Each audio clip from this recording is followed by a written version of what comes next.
बिस्मिल्लाहिर्रहमानिर्रहीम। अस्सलामुअलैकुम। आप देख रहे हैं ताज 92 न्यूज़ और मैं हूं नाइला भट्टी। शामिल करते हैं आज की हेडलाइंस। मलिर से इरफान अली मेमन की रिपोर्ट शामिल करते हैं। तहफ़्फ़ुज़ अक़ीदा ख़त्म नबूवत की हिफाजत करना हर मुसलमान पर फ़र्ज़ है। मुफ्ती मोहम्मद जान नईमी आप सल्लल्लाहु अलैहि वसल्लम की दुनिया में तशरीफ़ आवरी से जहालत और अंधेरों का खात्मा हुआ। अगर ज़ात मुस्तफ़ा सल्लल्लाहु अलैहि वसल्लम ना होती तो दुनिया का वजूद भी ना होता। मोहसिन इंसानियत सल्लल्लाहु अलैहि वसल्लम का यौम विलादत हमारे लिए ईद का दिन है। रोज़े महशर उसी की इज़्ज़त होगी जो रसूलुल्लाह सल्लल्लाहु अलैहि वसल्लम की नामूस की हिफाजत करेगा।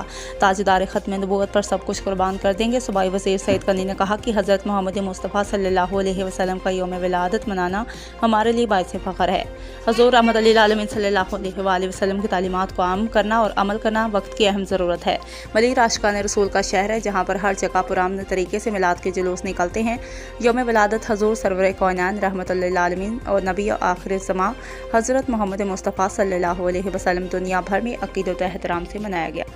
मरकज़ी जुलूस में मुख्तलिफ सियासी समाजी मजहबी रहनुमा मुफ्ती आज़म सिंध साहबजादा मुफ्ती मोहम्मद जान नईमी मुफ्ती नसीर अहमद जान नईमी मुफ्ती नूर मोहम्मद नईमी हाजी रफ़ीक परदेसी सूबाई वज़ीर सईद गनी साहबजादा अदनान मसूद नईमी डिप्टी कमिश्नर मलिर इरफान सलाम मीरवानी SSP मलिर सैयद इरफान बहादुर आलमी सफ़ीर अमन इमाम मोहम्मद एहसान सदीकी JUP रहनुमा मलिक मोहम्मद शकील कासमी मुआवन खसूसी सलमान वज़ीर आला सिंध अब्दुल्ला मुराद पीपल्स पार्टी रहनुमा सलीम मेमन अबू बकर मेमन रियाज बलोच PTI के तारुक बलोच पीपल्स पार्टी रहनुमा जान बलोच सैयद अमजद शाह समेत उलमा मशाइख दीगर शख्सियात ने शिरकत की।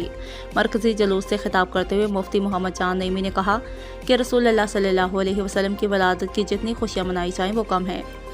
अल्लाह रब्बुल इज़्ज़त ने ये दुनिया अपने महबूब सल्लल्लाहु अलैहि वसल्लम के सदक़े में तख्लीक़ फरमाई। उन्होंने कहा कि तहफ़्फ़ुज़ अक़ीदा ख़त्म नबूवत की हिफाजत करना हर मुसलमान पर फ़र्ज़ है। रोज़े महशर इसकी इज़्ज़त होगी, उसी की इज़्ज़त होगी जो रसूलुल्लाह सल्लल्लाहु अलैहि वसल्लम की नामूस की हिफाजत करेगा। ताजदार ख़त्म नबूवत पर हम अपने तन मन धन समेत सब कुछ कुर्बान करने के लिए तैयार हैं। सूबाई वज़ीर सईद कनी ने कहा कि हज़रत मोहम्मद मुस्तफ़ा सल्लल्लाहु अलैहि वसल्लम का यौम विलादत मनाना हमारे लिए बाइस फ़ख्र है। जुलूस के अख्ताम पर मुफ्ती आज़म सिंध साहबजादा मुफ्ती मोहम्मद जान नईमी मुल्क की वक़ार सलामती सिंध की तरक्की खुशहाली के लिए ख़ुसूसी दुआ फरमाई। देखते रहें ताज 92 न्यूज़।